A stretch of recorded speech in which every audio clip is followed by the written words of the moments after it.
The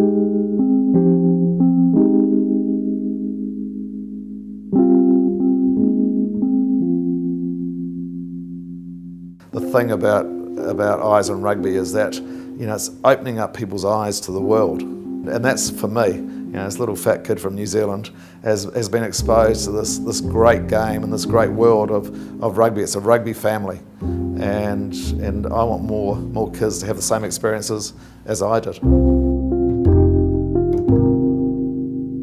Am I envious of the players of today in terms of the money they can make?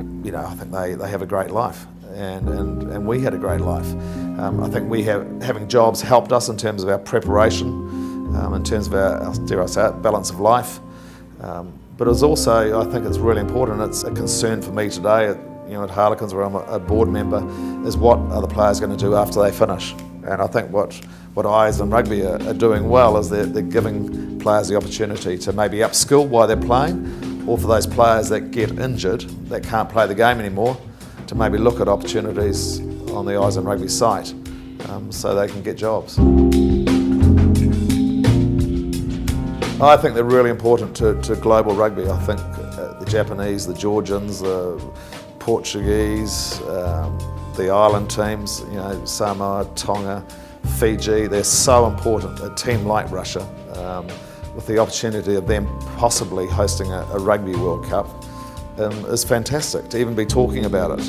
They did really well at the 2011 World Cup in New Zealand. They're hosting the World Cup this year in a few weeks' time in Moscow. I was at the embassy on Friday night, and to listen to their president, Mr. Kopyov, speaking with such passion about rugby union is great, and it's good for world rugby. I'm a huge fan of giving these teams the opportunity. We've seen the differences made to Argentinian rugby by being entered into the championship. Just great. They get a real platform every year to help develop their rugby. We saw it with Italy. Without question, there's been a great introduction into the Six Nations.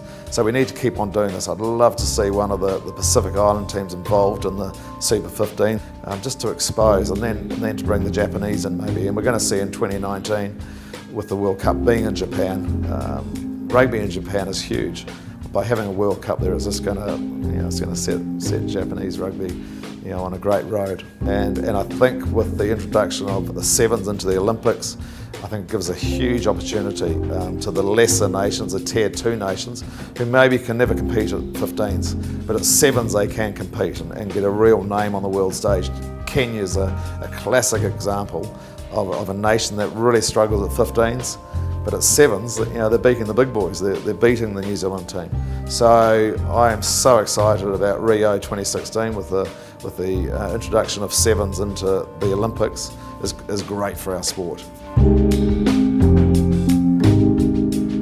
I think at the moment, I think the rules are pretty good actually. The one thing that really annoys me, and coming from a front rower, is the scrums. I think it's a bit of a scourge on the game at the moment, and there's too much time wasted. There's not enough expertise in terms of the scrummaging. I think the fields, we saw during the Six Nations in terms of the pitches, whether they can hold up, so that's an area. And also the refereeing of the scrums needs to be addressed.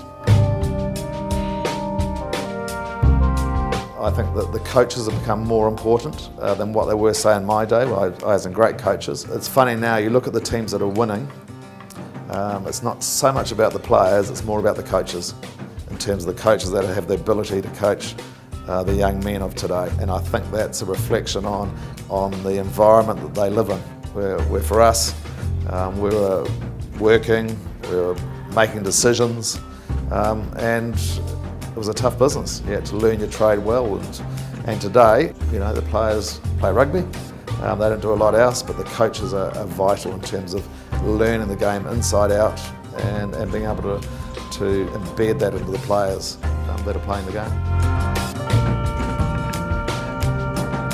The one concern I have is that we struggle to compete in Europe. We have two French teams in the Heineken Cup final. That's not by chance, it's because they've got more money. They've got more money than us. And that is the one area that is a concern in terms of the French and the Irish are always going to be the teams that are competing for the Heineken Cup.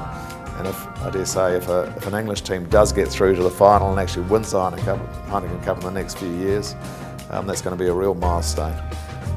But I think in the current environment in English rugby, we need to have a salary cap because we just haven't got the money in the game to be able to support an open-ended book.